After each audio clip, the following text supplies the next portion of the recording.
सत्संग में अक्सर लंगर की सेवा की जाती है। कई स्थानों पर, कई घरों में, कई गाँवों में व्यक्ति पर्सनली भी जब सत्संग कराते हैं तो कई बार वो लंगर की सेवा करते हैं। मतलब आई हुई सात संगत को लंगर कराते हैं। कई स्थानों पर लंगर सत्संग से पहले होता है और कई स्थानों पर सत्संग के बाद में लंगर देखा गया है। और कई स्थानों पर ऐसा भी देखा गया है कि सत्संग भी चल रही है, लंगर उससे पहले चल रहा है, सत्संग के दौरान भी चल रहा है और सत्संग के बाद में भी लंगर चल रहा है। केवल प्रवचनों के समय लंगर को रोक दिया जाता है।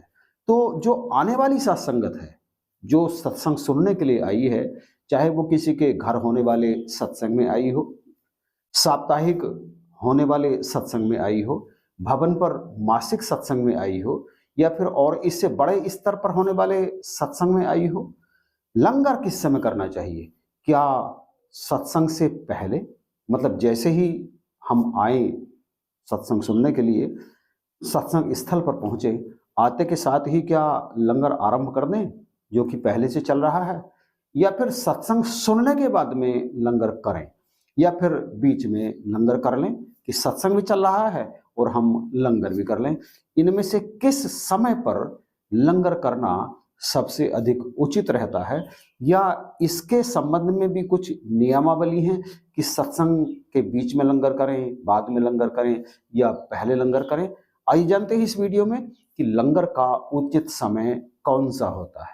वैसे इस संबंध में कोई अलग से नियमावली नहीं है कि लंगर पहले कर लो, बीच में कर लो या फिर बाद में कर लो।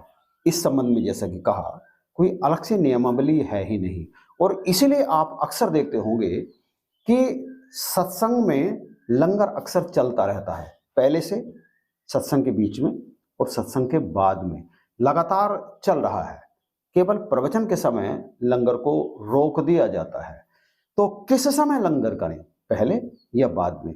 ये आपके अपने विवेक के ऊपर या फिर आपकी पेट की भूख के ऊपर निर्भर है, या फिर आपने अपना जो अलग से समय बनाया हुआ है कि मुझे किस समय खाना खाना चाहिए, उसके हिसाब से आप स्वयं ही निर्णय कर सकते हैं। ऐसा कुछ नहीं है कि लंगर चल रहा है कि भैया पहले तो हम सत्संग सुनेंगे, लंगर करेंगे उसके बाद में, या फिर मन में ये बात आ जाए कि पहले लंगर कर लें ताकि सत्संग में जब हम बैठेंगे तो हमें भूख ना सताए, इसलिए पहले लंगर कर लेते हैं और उसके बाद इत्मीनान के साथ में हम सत्संग करेंगे।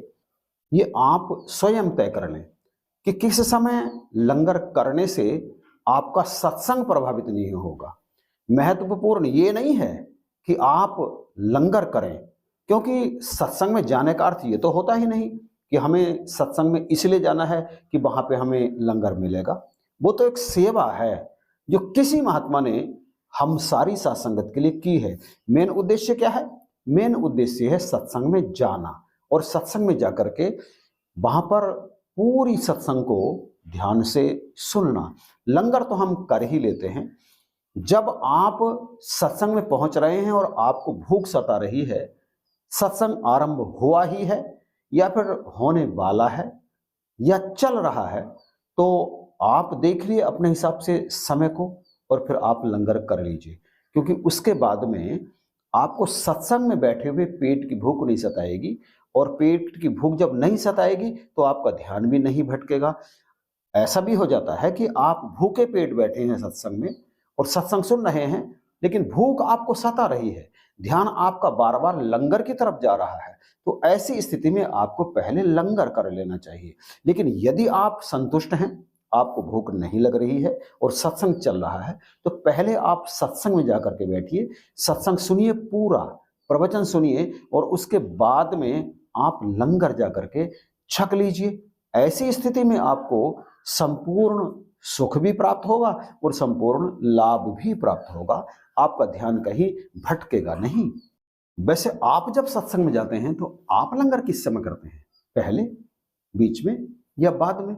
कई स्थानों पर, बल्कि ये कहूं कि अधिकांशतः तो लंगर सत्संग के बाद में ही होता है।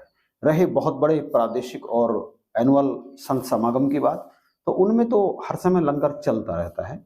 जो छोटी छोटी संगतें हैं उनमें लंगर अक्सर बाद में ही किया जाता है। जो मासिक सत्संग होती हैं उनमें भी सत्संग कि समय पर भी लंगर चलता रहता है, पहले से भी चलता रहता है और बाद में भी चलता रहता है।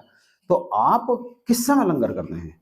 आप ज़रा कमेंट करके बताइए ज़रूर, मुझे आपके कमेंट का इंतज़ार रहेगा। चलिए, इन्हीं शब्दों के साथ वीडियो देखने के लिए आपका धन्यवाद।